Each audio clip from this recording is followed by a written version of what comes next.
Well, I'm doing another video from Dr. Lock. What you're looking at is a mechanical machine that does a different task. Normally we look at ones to do key cutting and things along those lines, but I thought I'd take a moment out because of the lockdown. I've gone out and bought myself a Singer heavy duty sewing machine, and I must admit it's not a bad bit of machinery. And I know what you're thinking, sewing machines are for girls and all that sort of stuff. Well, not really. This is a heavy duty one, and we're doing upholstering here. So, guys can upholster. There's nothing wrong with it. They do car seats, they do boat seats, all those sorts of stuff. Now, I've got a price on getting these things made here, and they're basically mattresses for the bug out van that I'm building. And the reason we went for vinyl is because, when you're sandy and it could be all sorts of dirt, it's better to have something you can just clean off. So they're going to work out quite nicely, and also we can do the seats in the same colour. But the problem was I just wasn't happy paying the money, and since we're in lockdown, I thought I'm going to try and tackle this bad boy. So that was a bit of a challenge, actually. And I must say, I was speaking to one lady the other day, and she was looking at cutting keys. And I thought to myself, well, if you can work a sewing machine, you can work a key machine. There's so many things going on with this particular machine, and it's all mechanical. If you compare it to a key machine's, so much easier. Even if you're cutting a transponder key and programming it on the RW4 or one of those handheld handy babies, much easier than trying to use one of these machines and get a professional finish. So I thought I'd take you through, and just for respect of the machine, take you through and tell you kind of what's going on in basically just to get a simple stitch happening. Now on the top here, if you can see this little white stand, this one here you've actually got to put a cotton on there and then feed it through this one here. So you loop it over the top here, bring it over here, flick it around, put a bobbin on there, and then you can wind the bobbin. And the bobbin is the one that sits under here. Now I really like this machine because I can just flick it up and I can see how much cotton or polyester twine I've got left on the bobbin. So that's just one thing there. That just gets a bit of the twine on the bobbin for the bottom part of the sew. That's one thing. Then you move up the top here and you have this feeder where you've got this angle right here, so it allows it to come off without getting tangled. That's one. But then it gets real crazy when I was looking just on how to load this, and you've got to go through step 1, step 2, back around up here, step 3, C3, step 4, back up to step 5, and I'll just quickly show you step 5 when it pops its head up. You got to get it right under that little knuckle, right to the end, not just in there, but right to the right spot. Come down to step 6, where you've got to put it there on an angle. Step 7 is this little piece of wire here, so it's like dental floss, you've got to get it through there. And then step 8, you've actually got to feed the needle, where you've got an automatic little piece that comes down here, and you've got to pull that out. Now that's just to get the twine actually in the machine on the top. Then you've got the bottom. And what you've got to do there is you've got to rotate the machine down, collect the bottom bobbin, bring the foot back up, pull it back out until you've got 2 strands coming out the back. Then you're almost ready to go. Then after that, you've actually got to hold the 2 bits of cotton or 2 bits of twine for the first 2 stitches. So a little bit more complex than what I had thought. Also, when you start sewing, you've got to do a couple of stitches forwards and then back it onto the reverse to do a good little strong stitch there. And we're pretty much just getting started on that. Then you've got all sorts of other problems like tension on your twine as well. So the tension on your twine has to be right. And you've got a knob up the top here for the tension on the top twine. Your bottom one's preset, but you can actually pull it out and adjust it.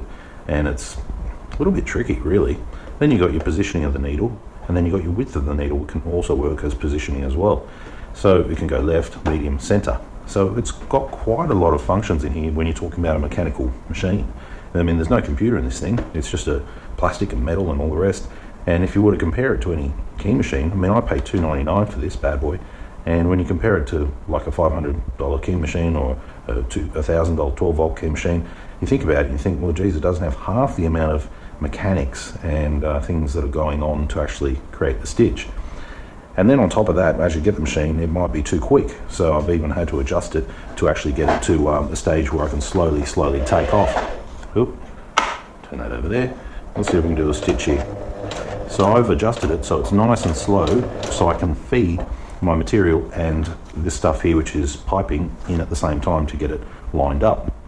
So not only do you have to have your machine set up correctly, you have to have the right twine, so it's got the right tension, you've got to be in the right spot and have the right foot on there, and then it comes down to the technique of actually getting the material, flipping it, doing these sorts of things, untwisting it, so that you're going to get that right on that millimeter and all the rest. here you have little sizes that are embedded here on the plate here as well, so that way you can kind of keep an eye on it and get it done. And I was thinking to myself, to cut a key is easier than just on a simple duplicator than it is to use a sewing machine. And you know, can ladies cut keys? Of course. Can guys sew? Of course.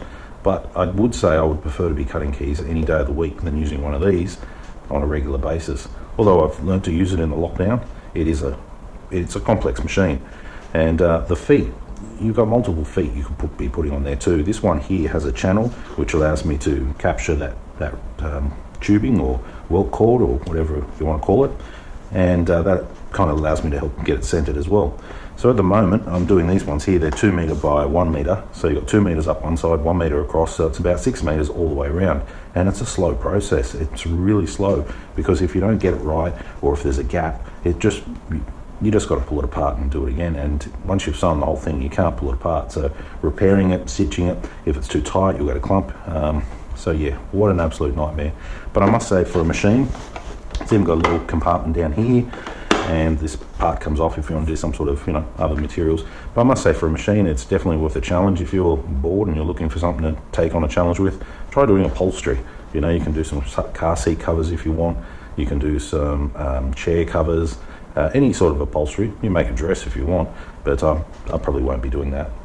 As far as your stitching here, I'm just on the straight, stock standard, simple stitch. And you've got all these other ones that you just turn this dial. You've got buttonhole, zigzag, all those types of stuff, and they're all hard to actually get going. And even once you finish your stitch and you want to pull the material out, you've actually got to turn the knob a few times in a special way. If not, you're going to get like a little bit of a knot going down there. And once you get the knot down in this section down here, it's a nightmare. You've got to take this out, take the bobbin out, take the plate out, clean it out, brush it out, and it's just an absolute nightmare. So I can really appreciate using a key machine compared to using a sewing machine. You put one in one side, one in the other side, you line them both up, each side of the drawers straight, and you go over it. So for the lady that I was speaking to last week, I said, oh, do you do any sewing? But she was asking all these questions about key machines and whether or not she could implement it in her business. I said, do you do any sewing? She goes, oh, I gave all that up a long time ago. I said, the sewing machine is more complex than a simple duplicating machine. And that's the truth about it. So that's just what I just wanted to do, a quick little blog and show you what I've been doing in the lockout, because we haven't been doing as many locksmithing videos because we haven't been doing as much locksmithing, and the lockdown should be over shortly. But just to compare one machine to the other, and I think to myself that you know, the amount of technique in every little part of this machine just makes it so much more complex. Even the feet, this foot right here, the amount that it moves. You know, there's this little knob on the top here which actually allows it to back off or tighten up so that you can get that right feed, and there's even another little knob on the side here which allows you to do that as well. And you know, then you've got the 10-15 minutes it takes just to get your material, line it up, find a place big enough to do that, mark it all out. So it's not easy. And then after you've done all that, you probably get a needle that bent on you. I had one that bent on me there. I had a couple that broke on me. Risk and danger factor compared to a key machine, well, you do have a little needle here. If you break a needle, a lot of the time the twine or the thread's actually in it, so the needle's not going to go spearing off because it is stainless and very brittle. But on saying that too, that you know, you wouldn't want to get your finger under there. A lot of the time you're not going to be, you know, putting your finger near it, so getting stuck with a pin, not the end of the earth. Not very nice, but not the end of the earth. So it's a Singer heavy duty sewing machine. If you're bored and you're looking for something new to do, give it a go and see how you go. But the amount of variables in a machine like this is so much more different. I mean, if you're looking at the framing, even the framing, you know, doesn't have as many variables where it can actually just go wrong. Like when you turn it to that specification and you set your key correct and you pull that trigger, it's going to cut to that spec. If I push this in here and I want to sew on this spec, if I'm not feeding it right, if this is not right, if the twine's not right, if the tension's not right, if this comes out, if that comes out, so many variables just can go wrong just to end up with that one finished product. And yeah, it's a bit of an eye-opener, it's a bit of a challenge, and I haven't sewn since I was in high school, and that's going back a couple of decades there, easy, maybe even close to 3. So yeah, it's something that I've picked up and it seems to be working. I'm quite happy with the result. This one here is just the seamed edge, and then I'll be coming over the top there, and that will be in a cushion formation like that. So I'm quite happy with that. And we've done a couple of them so far, and they turn out good. And at the end of the day, it's just another machine that you can conquer. And as tradespeople, we like to We like to be able to use any sort of power tool or any type of thing, and I look at it like that: an angle grinder, power drill, a spirit level, a laser, sewing machine, you name it. If it's got a motor and a function, I'd like to be able to conquer it. So that's what I've been doing in my lockdown time, and it's a bit of fun. And if you do purchase one of these, this heavy duty one only just keeps up with what I'm actually doing now. I would have liked to have got a commercial one with what they call a walking foot, where the actual foot isn't like that, it's like it moves like this. I would have liked to purchase one of them. Generally speaking, they're about $1,000. So this one here I can use on all different things, maybe do a bit of sewing with my daughter, make something out of the old material, so it's a bit of fun. Anyway, leave your comments down below. Are you a key cutter, and have you tried sewing at all, and what were your thoughts?